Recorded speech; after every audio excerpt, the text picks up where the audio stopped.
कहने है कि ससुरा की लड़का एकदम दिमाग वो से उड़ा देता हूँ हाँ पंखत बा ना कहीं कि ससुर कहीं के लिया के पानी उनी डाली ये हमन का रोजी रोटी बा ये का ससुर कहीं का कामे धंधा में हेरा जाता हूँ लोग करी कि ना करी अथवा ही मोथा वोथा बा में ना कहीं के उखाड़ के आए के सोही वही की 2 पैसा हाली हाली बढ़े हैं करा लोग हम के का करा लोग ऐसा ही करा लोग समझिए में ना होला कि का करिए लोग का ना करिए लोग एकदम करा लोग आई देखा ये कहता है कि करा समझिए में ना होता है देखा यो तो घासे में करा लोग ये साथ घर में मारा तो मारा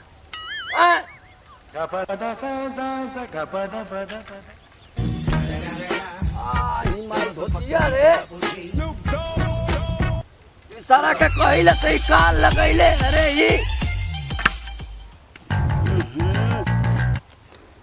फाट Então joga essa potra que toma. जा एक साल धोतिया तो फाट गई का रे आई ओ माई अब ये सारा तो क्या बतावत है धोतियो फरवा देला हैं करवावा फेंक दिला कि ना उखाड़ उखाड़ के देखा तो पुनखत बा जे करत हूँ ना कहता हूँ इतना महंगा बिया आई एक रोपनी है दिन भर खेला ही में रह जात है इतवन का साथ पकड़ के खाली अधीर से अधीर करा खैले बिना मुआ देवे यही जे यही से 2 जो रोटी पावे के बाद तनी तो कामे चल जग जग कहे में देखता हुआ ये परोरा इतना महंगा बिया दे देता हूँ कुल अयो मेहनत ना होई तो यो फरी की का होई ये रोजी रोटी बा हमन को कैसे होई कैसे ना होई देखा कहनी है कि मोथवा कुल उफाड़ तो उफाड़बो ना कैले मैं कुले में घास ओस पाए ये सोले से ना होला हो कुल हैं करा लोग घुमा लोग हमारी होता है घुमा रानी है लोग ना पतो है रानी दिन रात हो ही जब कहीं बाबूजी मैया लेके आवा जिलेबी लेके आवा आई जिलेबी से कम भाई यही का पैसा 2 पैसा मिलेला तो घर भरेला हाँ देखा लत्ती कैसे हो गई टेढ़ बांगुड़ हो जाती है तैसा पानी उन्हें डाल देता तो ठीक रहत करा लोग करा चाहे मत कर हमसे का करते करते तो करता लोग तो करबे करा लोग करा ऐसा ही तो हमारी जिंदगी चिलुआ मुआ था आई पतो रानी के तन को दिमाग है ना कि कहनी की हणिया हो तनी करिया कदा चुनना तनी अब पोत दे वही पे आ करिया करिया टीका लगा दे मैं नजूरी आ जाता परोरा हमार हाँ और फलानवा बुआई ले यही बोला तो कहनी कि ये दिन मत ताका तो कहते हैं कि ये बाबूजी तोहर कितना बढ़िया परोरा फरल हाँ इनकर यहाँ को झूरा जाए इनके घर ना परोरा इनके खेत में ना बोल हम आने के देख के नजुरिया आने के पेट में हैया फूकल इतना बढ़िया से कुल हमार लड़का अगर सही रहत ना तब ये परोरा से कमाए के लाल हो जाती जा सुखवाई देता लड़को हमार परोरा कहीं बिया जल्दी मिलत है 10 किलोमीटर पैदल गई नहीं चलत तो जाके एक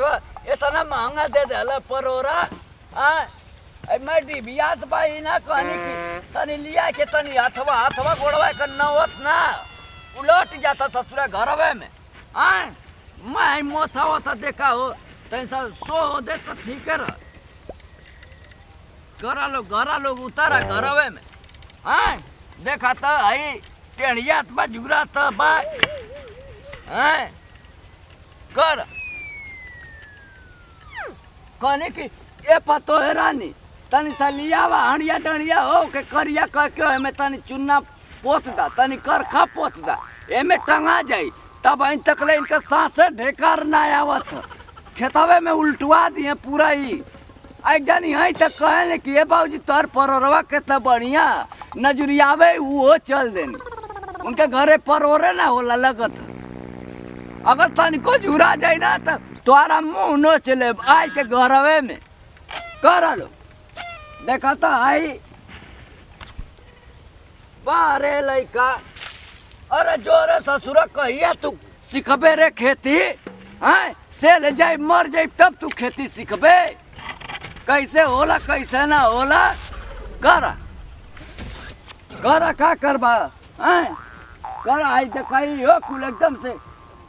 कुछ समझिए में ना होता हमारे कि का होई का ना होई देखा तो है कुल देखता है का बोला कर करो सही करो सही कुल करा आ लोग एकदम जुरुआ दलोग ऐसा ही परोरा ओरोरा अरे ऐसा तो के हम बतावत है हैं आवा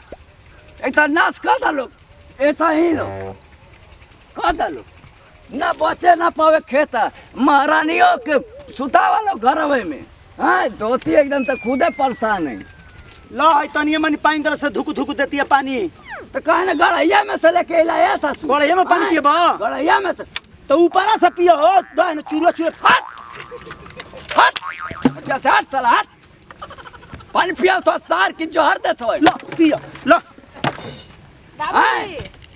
कवन रे के करेंगे बोला तनी कहां कवन रे अरे हेनिए बनी कौनो के लिया के चले जाके टांग आई खेतवा में लेके कुकुर टांग दा अपने माई का हाथों गोड़ लेके टांग ना के लेके धीरे धीरे घुमा तो मातैया ए करम जी लिया मातैया ए फुहरी ए कराउची ए मुआदब तो की है ज पतो है बाटी में तो कि कस नरता बाटी एगो हमारे घर लइका बा हुआ ससुरा मौगवे भाई दिन रात तो मेहरारू के पीछे पड़ल है आय प्रणाम करते ने भे गोर छुको गोल लाते हमरो लगा छोटका लड़का छोटका भाई खेसाई टू भे खास खबर बाकी हमने के खेसाई टू डिजिटल वर्ल्ड और नेहा म्यूजिकल के सब्सक्राइब कर बेल आइकन बटन दबाई जितना प्यार दुलार आशीर्वाद देबे को कमेंट में दी लाइक में दी और खास खबर बाकी हमने के टीम से और हमरा से जरा से भी गलती हो गई तो अपन नाती पोता बेटा समझ के माफ करो मैटर आज के हमने के ये बन लेबे जे कि देखते बनी खेती करते करते बाबूजी परेशान हुन कितना खून पसीना मेहनत से कल जाता परोरा के लत्ती इतना महंगा मिलता कि लोग कर्जा काट के मने कि परोरा बुए के पड़ता कि 2 पैसा आई तो हमारे बाल बच्चा के सुखी तो बोल रहा तेजे से दी जब विदाई फिर अगले वीडियो मिल जाए जय जवान जय किसान भोजपुरी मेरा 10 किसान कोना कोना पहुँचा भैया तन के से भोजपुरिया पहचान